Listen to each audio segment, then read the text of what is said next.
আসসালামু আলাইকুম। আপনাদের সকলকে স্বাগতম ট্রেনিং টেকনোলজিতে। আমি জহিরুল ইসলাম আছি আপনাদের সাথে। আমরা যারা অ্যান্ড্রয়েড ফোন ব্যবহার করি তার নানান ধরনের শর্টকাট ব্যবহার করি। এছাড়াও অনেক থার্ড পার্টি অ্যাপ ব্যবহার করি নানান শর্টকাট ব্যবহারের জন্য। এইসব শর্টকাট ছাড়াও এছাড়া আরও অনেক শর্টকাট রয়েছে যা আপনাদের প্রতিদিন মোবাইলের ব্যবহারে পরিবর্তন আনতে পারে। এর মধ্যে অনেক ট্রিক হয়তো আপনি আগে থেকেই জানেন, আর হয়তো নতুন ইন্টারেস্টিং কিছু জানতে পারেন। অ্যান্ড্রয়েডের বিশেষ কিছু ট্রিক্স অ্যান্ড টিপস জানতে ভিডিওটি শেষ পর্যন্ত অবশ্যই দেখবেন। তাহলে চলুন সময় নষ্ট না করে শুরু করা যাক।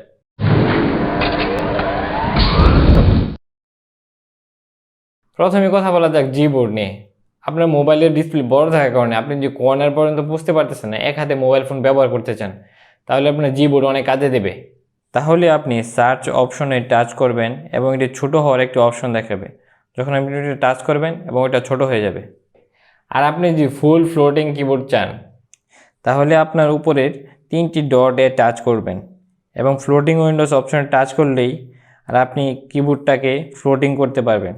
এরপর আসা যাক গুগল ম্যাপের মাঝে।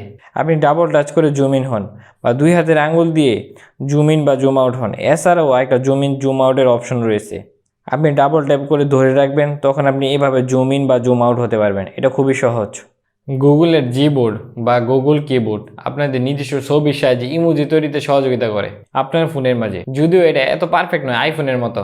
এটা তৈরি করতে হলে আপনাকে প্রথমে নিচের ইমোজি অপশনে টাচ করতে হবে এবং নিচে দেখবেন কাস্টমাইজ স্টিকার ফর ইউ, এটা এখানে অ্যাড করতে হবে। তারপর এই জায়গায় আপনার ছবি অ্যাড করে দিলেই আপনার নিজস্ব স্টিকার ইমোজি পেয়ে যাবেন। এরপরে যে জিনিসটি তা বেশিরভাগ অ্যান্ড্রয়েড ফোনে রয়েছে কিন্তু কেউ লক্ষ্য করে না, তা হলো জি লেন্স। জি লেন্স বছরের পর বছর অনেক স্মার্ট হয়ে যাচ্ছে, যা আমরা কেউই লক্ষ্য করিনি। জি লেন্স সকল কিছু বুঝতে পারে, এটা কোন জিনিস, কোন ধরনের জিনিস, এটা অ্যানালাইজ করে সকল কিছু আপনাকে উত্তর দিতে পারবে। অনেক ক্ষেত্রে কাজ নাও করতে পারে, কিন্তু বেশিরভাগ ক্ষেত্রে এটার কার্যকারিতা রয়েছে। এটা বেশি কার্যকর হয় যখন আপনি কিছু ট্রান্সলেট করতে চান, যেমন চাইনিজ থেকে ইংলিশ। আপনি অনেক ভালোভাবে ট্রান্সলেট করতে পারবেন। আপনি অনেক ভাষা পারেন না, কিন্তু এটা গুগলের মাঝে রয়েছে। তখন আপনি এটা ট্রান্সলেটে টাচ করবেন, তখনই দেখবেন আপনাকে সকল শব্দ ট্রান্সলেট করে দিচ্ছে, যদিও এটা বাংলা ক্ষেত্রে প্রযোজ্য নয়। এছাড়াও জি লেন্সের একটি বেশ ইম্পর্টেন্ট ফ্যাক্ট হলো আপনি যে কোনো ছবি তুলেছেন তা থেকে আপনি টেক্সট কপি করতে পারবেন এবং এই টেক্সট থেকে আপনি সার্চ দিতে পারবেন বা এই টেক্সট আপনি যে কেউ পাঠাতে পারবেন, সেন্ড করতে পারবেন। গুগল সার্চ বা গুগল যে শুধু কোনো কিছু সার্চ করার জন্য এরকমই নয়, এছাড়াও তারা নানান সার্ভিস প্রদান করে থাকে। আপনার জিনিস সে মনেও রাখতে পারে। আপনি কি বলতেছেন ওইগুলো মনে রাখতে যদি বলেন, তাহলে সে মনে রাখতে পারবে। যেমন আপনি কিছু মনে রাখতে বললেন, okay Google remind that I have a pen in my bag. বর্তমানে এআরের কথা আমরা সবাই শুনেছি, আগমেন্টেড রিয়েলিটি। এটি ব্যবহারের জন্য বিআর বক্সের প্রয়োজন হয়, যা দিয়ে আমরা অনেক ভালোভাবে এআরের সুবিধা নিতে পারি। কিন্তু এর প্রাইস অনেক বেশি থাকার কারণে এর সুবিধা সকলে ব্যবহার করতে পারতেছে না। কিন্তু গুগল আমাদের জন্য এটি অনেক সস্তা করে দিচ্ছে। সস্তা মজা করা অনেক জরুরি। যেমন আমি গুগলের মাঝে শার্ক লিখে সার্চ দিলাম, এই জায়গায় শার্কের 3D ভিউ চলে এসেছে। আপনি ইচ্ছা করলে 3Dতে চার্জ করে এআরের মাঝে দেখতে পারবেন। এছাড়াও নানান ধরনের জীবজন্তুর 3D রয়েছে এতে, যা এখন এত ভালোভাবে কাজ করে না, কিন্তু সস্তার মজা এরকমই হয় আর কি। আপনি যদি ক্রোম ইউজার হন, তাহলে আপনার জন্য একটি মজাদার তথ্য রয়েছে। আপনার যদি অতিরিক্ত ট্যাব ওপেন থাকে, তাহলে আপনি উপরে ডান পাশে সোয়াইপ করলে দেখতে পারবেন অন্য ট্যাবে চলে গেছেন। এছাড়াও যদি বাম পাশে সোয়াইপ করেন, দেখবেন অন্য ট্যাবে চলে গেছে।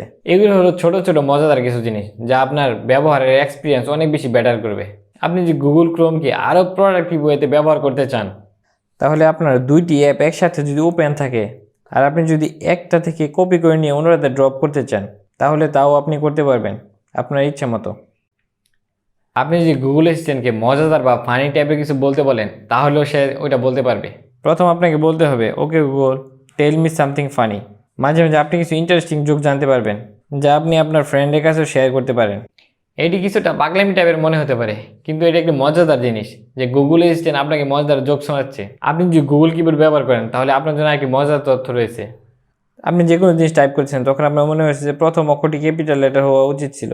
তখন আপনি পুরোটাকে টাচ করবেন, সিলেক্ট করে তখন আপনি লেখাটিকে ফুল সিলেক্ট করে নেবেন এবং ক্যাপিটাল অপশনে টাচ করলে দেখবেন আপনার প্রথম অক্ষরটি ক্যাপিটাল হয়ে গেছে। আর যদি আপনি পুরো লাইনটিকে ক্যাপিটাল অক্ষরে রূপান্তর করতে চান, তাহলে আপনি পুরো লাইনটুকু সিলেক্ট করবেন এবং শুধু দুইবার ক্যাপিটাল অপশনে টাচ করলেই দেখবেন পুরো লাইনের সকল অক্ষর ক্যাপিটালে রূপান্তরিত হয়েছে। আপনি যদি হোয়াটসঅ্যাপ ইউজার হন আর যদি বোল্ড অক্ষরে কোনো কিছু কেউকে সেন্ড করতে চান, তাহলে তাও সম্ভব। আপনি যে মেসেজটি দিচ্ছেন তার প্রথমে স্টার দিবেন এবং ওই মেসেজের শেষে স্টার দিবেন। তখন আপনি যার কাছে পাঠাচ্ছেন, তখন সকল তথ্য তার কাছে বোল্ড অক্ষরে যাবে। আরেকটি মজাদার তথ্য, যারা ক্রোম ব্রাউজার ইউজার রয়েছেন তাদের জন্য।